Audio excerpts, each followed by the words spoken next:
Jakubowski, you wish to say anything before I pass sentence here today? Well, yeah. We're ready to answer. Throughout this whole process, I've calmed down a little bit. I'm gonna kind of clear up some misconceptions here about all this. All right. Yeah, I took the guns. All right, and I got good reason doing whatever, but my reasons might not be good to you. But the whole thing is, yeah, I don't like government, and I'm not gonna conform to this shit. I'm not going to. You can do what you want to do to me, but I'd like everybody to know I wasn't out to hurt your kid. I wasn't out, only in a do or die situation would I hurt a woman, regardless what my record says. Okay? These lies were fabricated by what you stand for, and you expect me to be at peace with this? I'm not going to. Okay? I've shown everybody that I can be peaceful. I want everybody to understand why I've calmed down a little bit. In the past interviews I've had, I've showed nothing but anger. For 8 months, it took me 8 months to break through this wall of lies government fabricated, talking about schools and churches and all this stuff that I was not going to do. Okay, maybe I had intent to do some wild things as far as government's concerned. I was on my way to North Dakota. What was happening in North Dakota was government was terrorizing people. Okay, as an individual, we have the right to stand against it, whether it's behind a badge or who it is. We do. Plain and simple. And I'm just going to leave it at that. Did anything happen? It didn't. But people want truth, I'm giving you truth. And I said, yeah, I'd do it again. And why would I do it again? Because I'm tired of watching people conform to this society. I had them primarily for a lot of other reasons, almost on like a Robin Hood kind of thing, steal from the rich, give to the poor. Because I'm tired of people giving their life to money. 2/3 of our life is given to money. That's it. That's it. That means 1/3 of our life we're actually living. I'm tired of seeing that. It's because of that money that's created by government. People lie, cheat, steal, and kill each other all the time.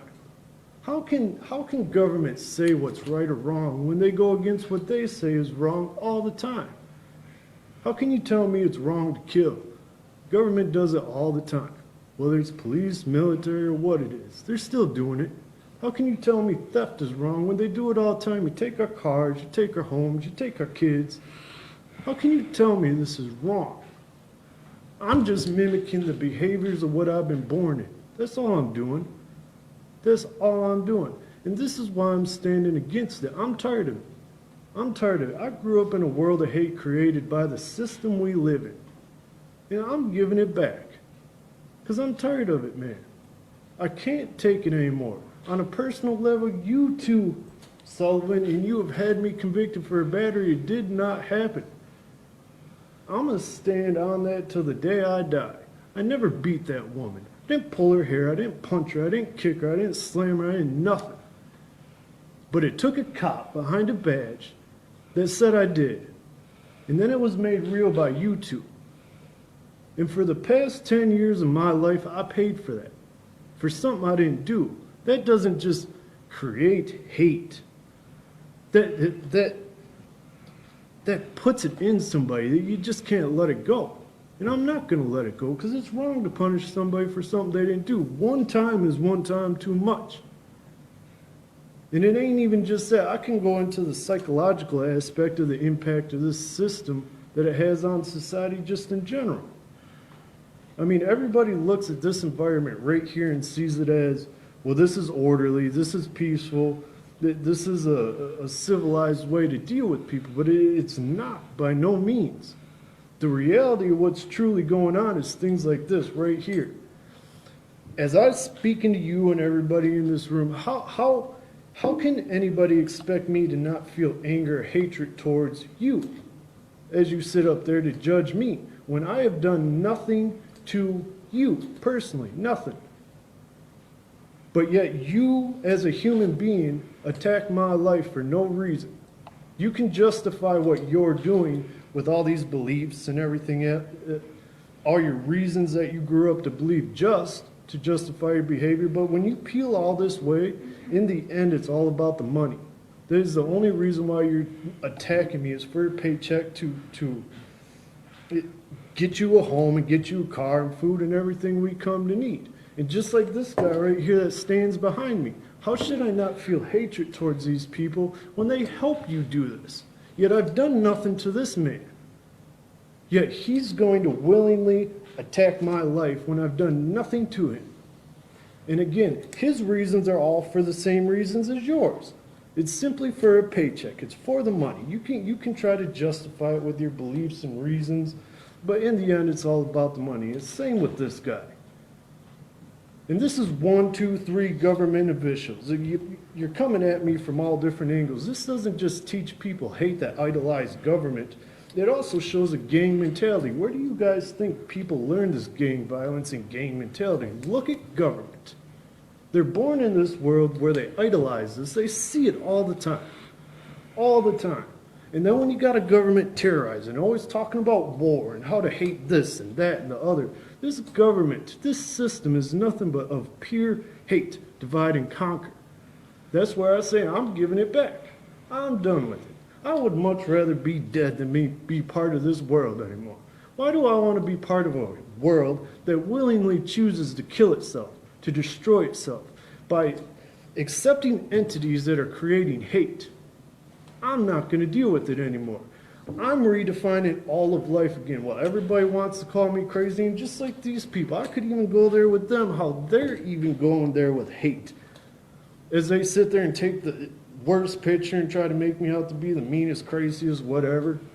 Go ahead, do what you want. Make me mean, make me crazy. Do what you gotta do. Because they're in it just like everybody else, for the money. Get your money, be happy. But why can't you just leave people the fuck alone? Seriously. Because in the end, it's all divide and conquer. It's all about hate. It's all about an image or manipulation. It's deception. That's all government is it's tactic of deception. And this is exactly what government does while everybody thinks they're free. I'm going to use the example of me being a roofer. Because while this government's saying I have sporadic employment, I've been employed for the past 12 years. I had a spur where I was not because my back went out, yes. However, I was ducking, dodging taxes, all kinds of stuff. I ain't going to say that I wasn't. But I was making good money. I was doing fine. And to say that I was on these drugs, I haven't drinking 4 years. And the smoke pot, yeah, I took 2 hits of weed when I was out there on the run. So what? And that shit sent me in woozy and I stopped even using it. Why would I even want to touch it? I figured it'd help me relax. I had a lot of adrenaline going on. Anybody would if you were in my situation. As far as my manifesto is concerned, I never said I'm a professional writer. If any one of you individuals in this room were to write your thoughts the way I did in that bulk of a thing, your thoughts would look scrambled and all over the place and repetitive as well. But bottom line, I'm going to get back to this idea of tactic of deception using me as a roofer. This is what government, the system does. Let's say I want to make money. Okay? I watch the weather. I pay attention to possibly when a windstorm's coming through or whatever. And I get some people together and I say, well, on this day, this night, there's a windstorm. I need you to go out and start messing up roofs. And I hire these people to do this and I say, hey, I'll just give you a little pinch off of whatever I make per roof that you damage. And then guess what I'm going to do? Once they damage these roofs, I'm going to go in this neighborhood and I'm going to act like the knight in shiny armor and I'm going to say, hey, I see a problem with your roof. You want me to fix it? And they're going to be like, oh, I didn't even realize that happened. Then when I get up there, I'm going to see all the damage done to all the other roofs. And as these people might notice it from prior or the morning of or whatever, they're going to come out and be like, hey, I got damage too. Can you come look at my roof? Or, hey, I got damage too. Come look at my roof. That's money, money, money, money. This is exactly what the government does to manipulate people. They cause the problem to create an existence for themselves. That's kind of what I'm saying here. It's exactly how government works while everybody thinks you're free and you're free of choice. No, they're oppressing you and pushing you around with these laws and money and everything else they use. I'm redefining life while everybody wants to call me crazy. Okay, I'm redefining. I'm not believing anything anymore of anything of anyone. I don't see government versus government. I don't believe in government. I do not believe in God. I should not have to swear to an entity I do not believe in. I'm not going to believe in religions versus religions. I'm not going to believe in nation versus nation. I'm not going to believe in race versus race, color versus color, gang versus gang, or cop versus robber. I'm only going to see life as human versus human, because that's what we are. In the end of it all, that's all we are. It's the same thing across this globe. We are all nothing more than a form of life. And as I've been studying all this and paying attention to the reality of this world, of what's going on, life, the value of life has become lost in government and religious beliefs. It's decaying constantly, all the time. This world needs to change. And by all means, if I got to stand against it to try to make some kind of change, at least I tried. But honestly, I don't care what people think. You want to punish me, put me to the max? I don't care, because I don't want to be out in that world. Why would I? That's the same world as this world. Well, everybody wants to laugh at me as I say I'm free in this. People need to understand freedom doesn't start with this. Change you see, the walls you see. Freedom starts right here with the ones you don't. And that's why this government tried to put lies on me, and why you're trying to make a mental mess out of me. Because what I'm talking about isn't government corruption. Everybody knows government's corrupt, the system's corrupt. I'm talking about how the system is corrupting you. How the system has not only turned us against each other, but it's even turned us against ourselves. We don't even value our own life anymore. We'd rather value a buck than our own life. And I can prove that in so many different ways. Bottom line, I'm writing a book on it. Read it if you want. I understand I can't control you people, and I'm not trying to. But I'm not trying to be controlled either. You do what you want to do. I'm going to do what I do. So I'd appreciate everybody in this room that's hearing me right now. What the future holds might not be good for me. I might start going off on people, because I'm not going to say it's okay to lie on me the way you did. I'm not. Whether it's a badge or what kind of government official is, I'm done with it. I've paid for government lies for the past 10 years of my life. I'm done. I'm done. Go ahead. Hang me. I don't care. I'm going to finish my book, and then after that, don't judge me for what I'm going to do. Because I'm not judging any one of you for what you accept. So why judge me? And to be honest, home of the brave, land of the free, this is bravery. I didn't have no gang. I didn't have nobody standing behind me. And I stood against all of you. Land of the free, I told you, it doesn't start with this. It starts right here. In the brain, in the mind. You're only as free as your mind. If your mind isn't free, you are not free. Whether you're in the whole wide world or not. And that's just plain and simple. That's all I really got to say, man. I wanted to put my heart out there and try to be as kind of understanding as I can now that I've calmed down a little bit. But really, that's all I got to say. Do what you need to do to me, man. I don't care. Because, yeah, when I get out, I'll probably will go right back into it if I get out. And truly, I have no intentions of getting out. Thank you, Mr. Jakubowski.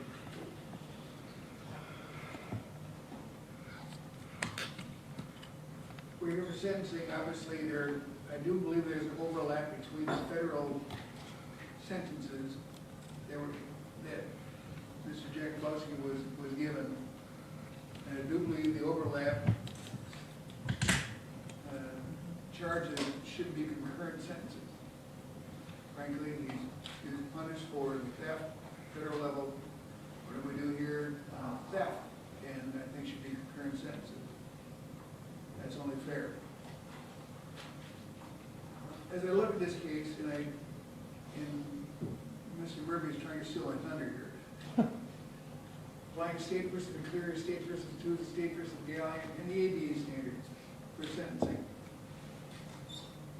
I've got a fashion sentence which achieves the goals of sentencing, including rehabilitation. And that's really, as Mr. Jakubowski stated, is a question of changing thought process in the mind. He can either do it or doesn't. his choice. And that will remain his choice. Specific deterrence, I've got a faction sentence which encourages him not to do this again. And there's always a punitive aspect to every sentence. This is a Class E felony, Class H felony, and Class I felony. Three of them. They are severe, but not as severe as some other things which at the end we'll get here today.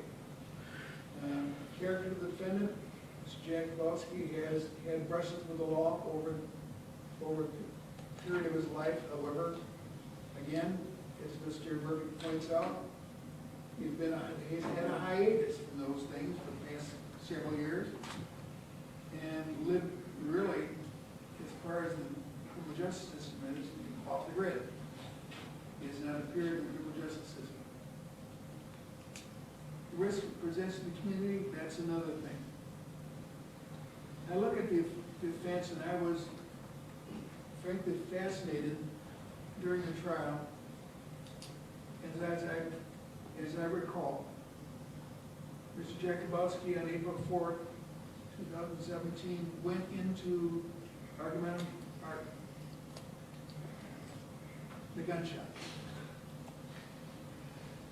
And within 2 minutes,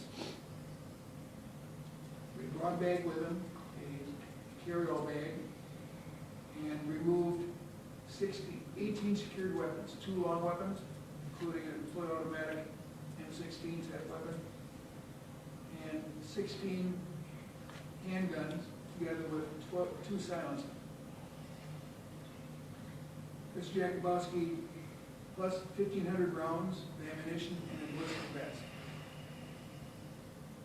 Various magazines to go along with the weapons he'd taken. He's very specific in his choices. He then walked through the back, went to the overhead door, hit the overhead door switch, and exited the building when the door went up. All done within 2 minutes. He then drove the vehicle 2 or 3 miles away, got out of the vehicle, set his vehicle on fire. Before he started this course of event, Mr. Jakubowski, as you know, planted a fake bomb at a gas station. And it was fake. It was intended to, I think, draw attention away from argumentum. I'm not going to say, to the gunshot. Thereafter, for the next 10 days, we were among the missing. Your story would have us believe that you essentially hitchhiked, got 2 rides, and ended up northern Wisconsin.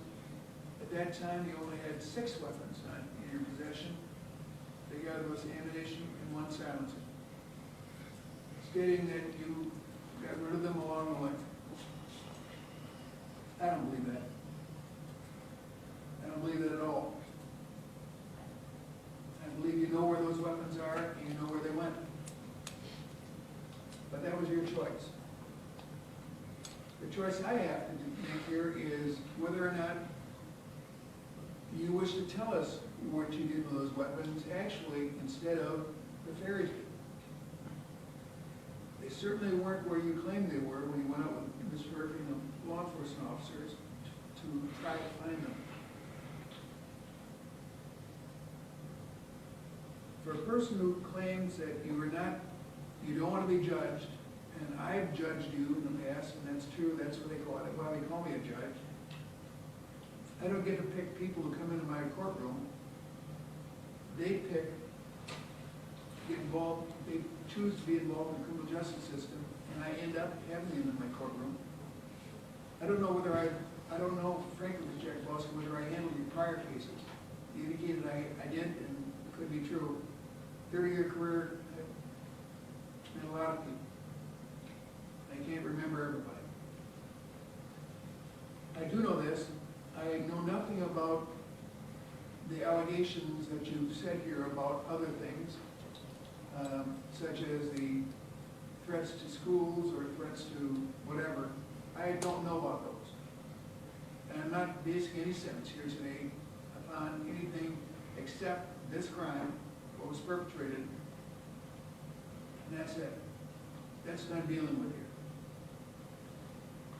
You've given us your outlook on why you're here, and you've given us your view of where you in society, where you and the government differ, and your opinion of government. That's your choice. That's the freedom we still have. And I, like you, worry about maintaining those freedoms. I like it. I'm getting close. I'm 2 days from retirement. And I really would like to have my freedom for whatever time I got left. I don't sentence people lightly because I value every day of my freedom. And I don't want to lose my freedom.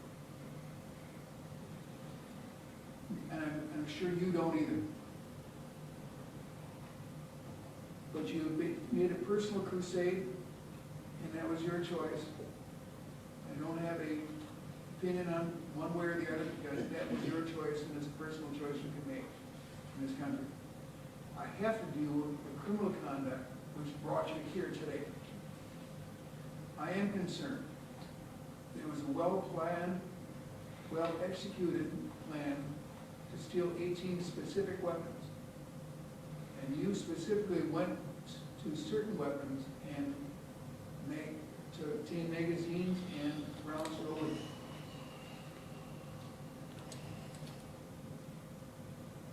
You have, those weapons are missing.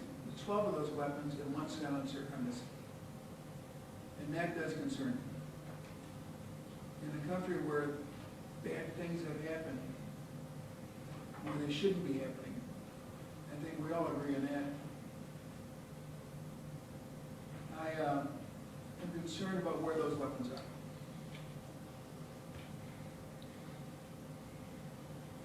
I have to sentence you here today, and I have to sentence you having a justice sentence. And I'm still stuck with Jakubowski about where you're going to land in this whole thing, especially with the crime that's committed and the weapons that are missing. I worry about any victims of those weapons, and they be used against innocent people. And I know some people with your personal outlook on government don't believe anyone's innocent. I don't subscribe to that. I subscribe that, in fact, people are actively involved in crime, they're not innocent. Actively involved in abusing others, they're not innocent. Whether they be governmental officials or whether they be individuals. But I'm worried about where those weapons are going to be turned up and where, in fact, what's going to happen. And when those weapons inevitably turn up involved in a crime and those lives are taken, we'll be looking at you, Mr. Jakubowski. And you say you don't care? Okay. You say you want to write a book? You're going to have plenty of time to do that. As in for a sentence, I'm going to go backwards. Count 3, sentence you to 3.5 years in prison with 1.5 years confinement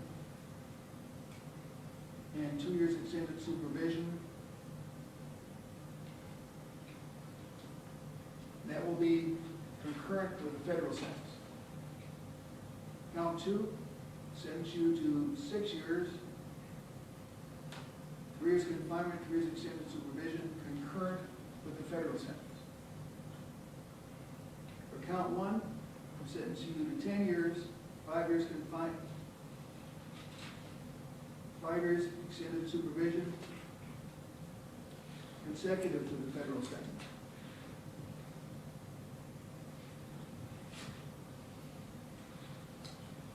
As a result, there is no credit due, and I'm finding you eligible for the substance abuse program in the Wisconsin prison system, which eventually will be there. Mr. Jakubowski, you make choices in life and they're your choices. Then you got to embrace the inevitable consequences of those choices. I found your elocution, parts of it to be well thought out. And you've obviously thought about where you are in your role in society and where you want to be. But as a result, you've got to embrace the inevitable consequence of that position and your actions. I'm not here to give you a sermonette, because you certainly don't need a sermonette. I'm just giving you something to think about. For every action, there's going to be a reaction. And that's what's happening here. I wish you the best of fortune in your future endeavors. I certainly hope things work out better for you than they have at this point in time. Good luck.